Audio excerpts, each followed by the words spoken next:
నేను పాపం విడిచిపెట్టాను. అది నాలో ఉన్న శ్రేష్టత. నేను పరిశుద్ధంగా జీవిస్తున్నాను.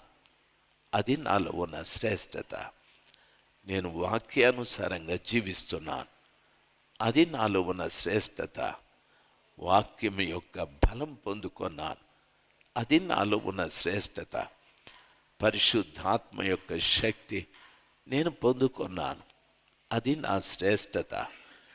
యేసు ప్రభుల వారి ఆగమనమున ఆయన ఎదుట నేను నిర్దోషంగా, నిష్కలంకంగా, పరిశుద్ధంగా, మహిమ కలిగిన వాడుగా నిలబడతాను. అది నాలో ఉన్న శ్రేష్టత. బైబిల్ సెలవిస్తుంది, ఆ సత్తువ భూమిని బాగుగా త్రవ్వి రాళ్లను ఏరి పడవేసి శ్రేష్టమైన ద్రాక్ష చెట్టుని ఆయన నాటాడు. నీలో ఈ శ్రేష్టత కనిపించాలి, లోకానికి కనిపించాలి.